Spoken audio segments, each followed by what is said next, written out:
Something very crucial. Of course, you know, it's very common these days for one to be stressed out as a result of pressure that comes from different circumstances.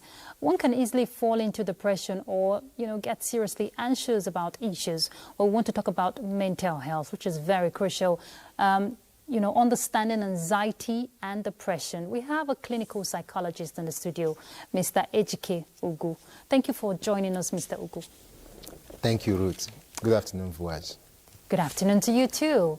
Mental health, you know, one of the issues that is not much talked about, but very serious because a lot of people from reports are going through one form of mental health disorder or the other. Tell us how crucial this is for our well-being. Okay, you see, the issue about mental health is one area of life that... Go ahead. Okay, is one area that people tend to disregard because it's something that is not physical. It is not a physical health.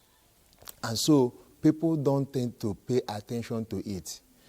And the issue of anxiety, you know, anxiety is an aspect of mood disorder, which is becoming anxious of something that is not physical. Fear. When somebody is fearful, it means you are scared of something that you could see.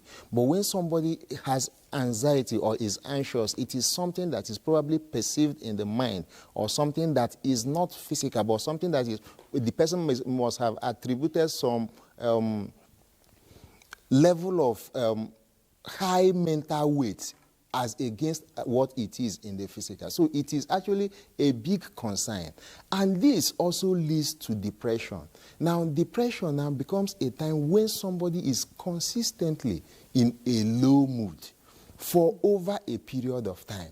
You know, this goes a long way to affect the way this person functions. Depression could be seen maybe when somebody continually begin to lose interest in things that this person ordinarily is interested in.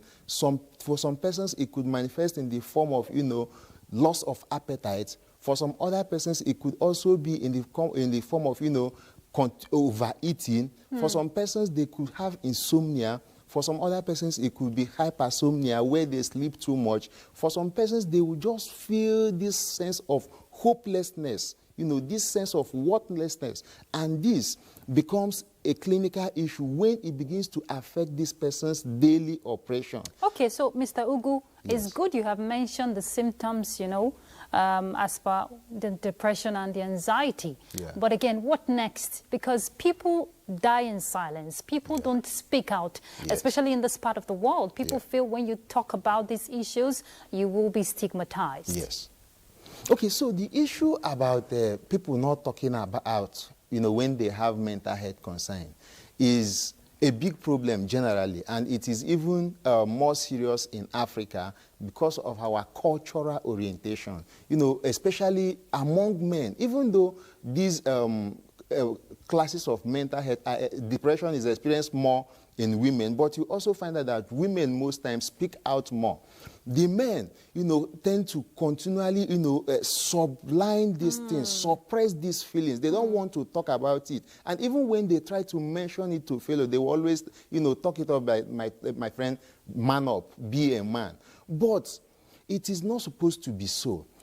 People are encouraged to talk out, when, you know, speak out, and importantly, speak to a professional when there are concerns, when you have issues that you think you cannot ravel on your own, when you have things that are bothering you. Okay. It is appreciated that you speak to a professional. You know, this professional you talk about, as a way of wrapping up this conversation, do we really have enough psychologists, if we want to look at the number of mental health issues, going by the statistics in the country, do we have the ratio as per that?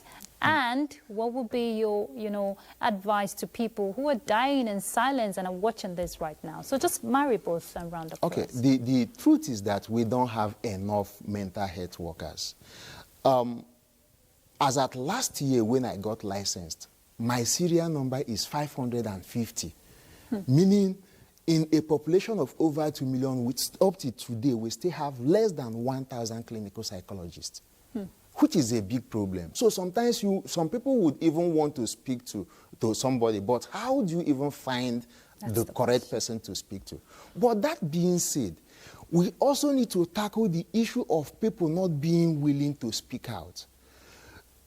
These services could be gotten physically or online.